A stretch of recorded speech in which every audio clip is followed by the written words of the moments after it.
Well, again, welcome to the Prospect Tab where we talk about Mets prospects. I need you to hit the subscribe button. I'm going to go through a list of minor league prospects the Mets have. And this is from Metsmerized, which they have this website called metsminors.net. So I appreciate the time they take to do this, and it gives you an idea of these young players. I've not seen them, so I'm not going to pretend to know what kind of players they are. But this, we're going to go through 11 through 15 of the best prospects the Mets have in this system.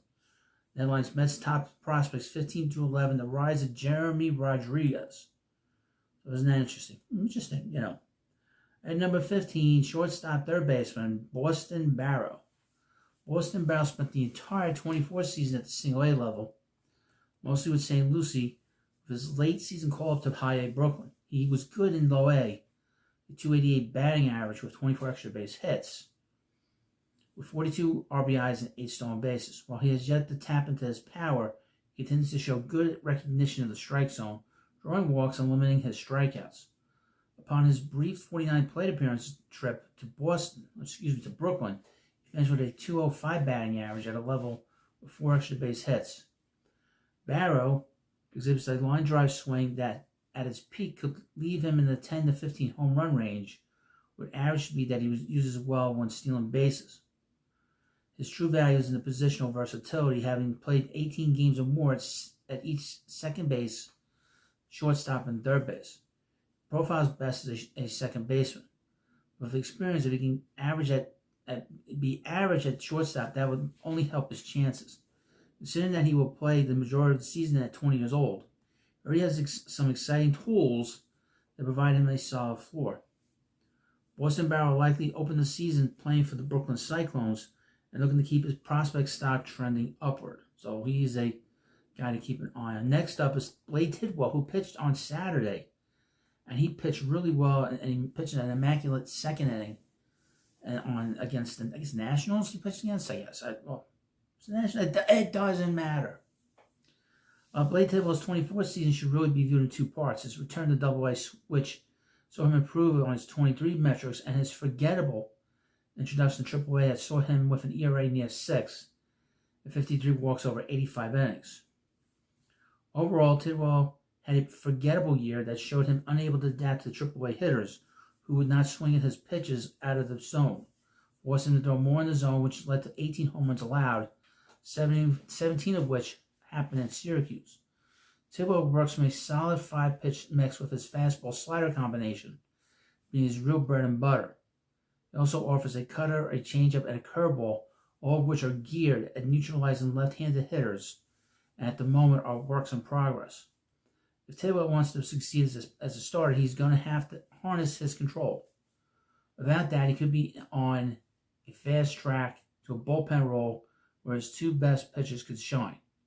Mets pitching department development lab could even look into refining his curveball, scrapping it all together, since it can look like his slider when he's off with it.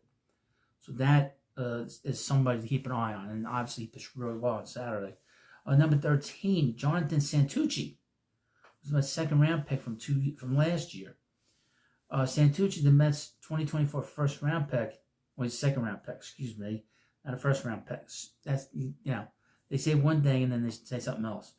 Had a good career at Duke University that saw him improve his strikeout rate every season while slightly improving his control.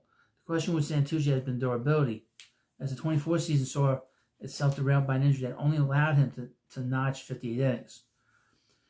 However, in those 58 innings, Santucci struck out a remarkable 90 batters. Santucci currently uses a 3-pitch mix of a fastball, slider, changeup. His fastball is 92 to 96 miles per hour from a high arm slot that is running away from hitters. He's a left-handed pitcher, by the way.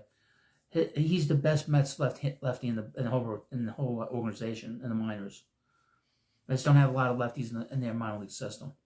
His slider is a true slider with huge two-plane movement.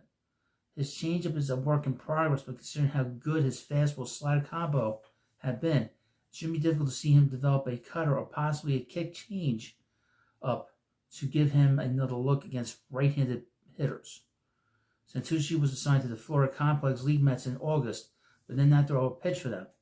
Whether the Mets will be aggressive and send him to full-A ball is to be seen. But maybe a brief stint with the FCL Mets will do Santucci some good. And number 12, this is one player so far we've seen. We've seen him. This is second baseman, third baseman, Ronny Mauricio.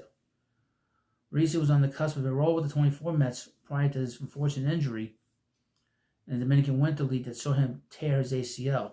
A clean procedure and a longer than expected recovery saw him miss the entirety of the 24 season. Mauricio has just recently resumed baseball activities, and the Mets expected to bring him along slowly. Mauricio offers 20/20 upside with high exit velocities and questionable swing decisions. If Mauricio can remain healthy, there's an avenue for him to play somewhere on the 25 Mets. But his 25 season should begin with the Syracuse Mets, focusing on his defense on second, third, and the outfield. He needs to stay healthy. And it'll be interesting to see how his speed has been affected by this injury, because he was much faster when he came up to the big leagues 2 years ago than we all thought. I thought he wasn't going to be a very good base runner and a very fast base runner. He's really good. We'll see how his knee is able to respond to his speed will be able to respond to that knee injury that he had. Number 11, shortstop Jeremy Rodriguez. Jeremy Rodriguez was a steal the Mets were able to secure in the 23 Tommy Pham trade, and his 24 season showed much of the same things that make him such an interesting prospect. Rodriguez is one of the few Mets middle infield prospects who project to remain at shortstop thanks to smooth actions in the field. Offensively, Rodriguez has above average speed and a great eye at the plate, and he's a left-handed hitter with 15 extra base hits over 195 at-bats. Rodriguez played the entirety of the 24 season at 18 years old, and he played a little bit last spring training, so maybe we'll get a chance to see him again this spring training. And a full season assignment could be seen as aggressive since he only has 419 plate appearances professionally. However, Rodriguez has the tools to be this year's Jesus Baez if he can get some power out of his 6-foot frame and turn some of the doubles into home runs in St. Lucie. So he's a very exciting player. He was one of the best players signed in the 2023 IFA period. So he is a player to keep an eye on.